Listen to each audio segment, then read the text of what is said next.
Good morning, friends around the world. Today's meditation, I'd like to share with you a personal story that I experienced quite some time ago. Back in the 70s, my family and I moved from Detroit to a small town in northern Michigan.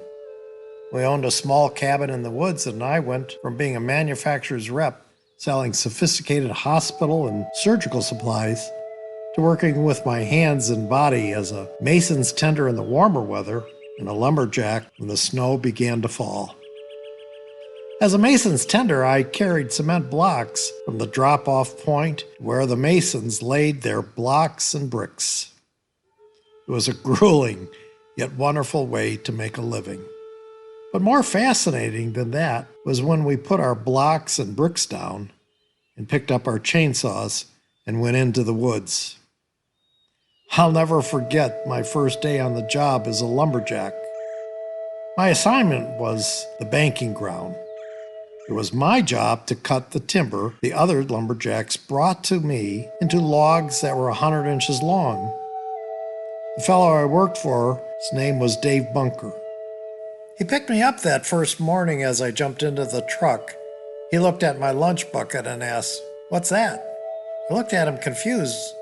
No, he knew what my lunch bucket looked like. I said, "It's my lunch. Why?" Dave said, "Oh, we don't eat lunch in the woods." I thought to myself, you don't eat lunch in the woods, but I do. Well, we got to the logging site and Dave explained to me what I was to do. Seemed simple enough, but I had to learn how to use a picaroon. What the heck is a picaroon, you ask? Well, it's like an axe, except the metal part doesn't have a blade. It has a sharp point that you drive into the log to move the log around. Once you get used to using it, it truly is amazing how you can move incredibly large logs around with this handy lumberjack's tool. Well, anyway, back to the story.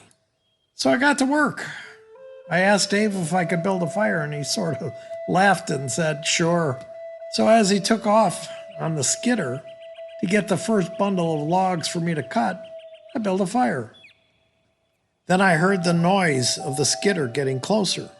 I knew I was going to start cutting timber. Sure enough, Dave hauled in 4 huge logs for me to cut up. He jumped off the skidder, loosened up the winch, got the cables off the logs, and off he was again to cut down more trees and bring more logs into the banking ground.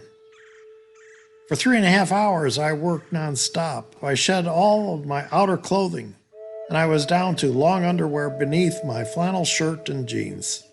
I kept the fire going, and I was getting hungry. As Dave left the banking ground, I decided to take a break and eat some lunch. So I sat on the log and opened up my lunchbox and thermos. As I was finishing, I heard the skidder once again. As Dave pulled up, he looked down at me from the skidder and said, "What you doing?" I got up and I said, "Having lunch."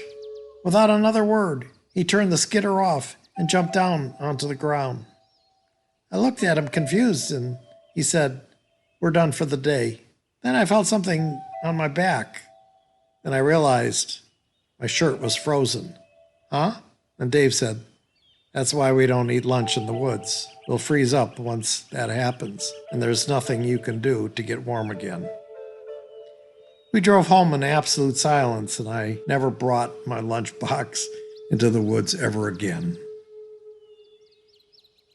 In our meditation today, I wonder if you've ever had an experience like that.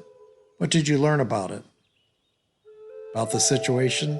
Yes, maybe look within. And ask yourself the question, how have I changed since then?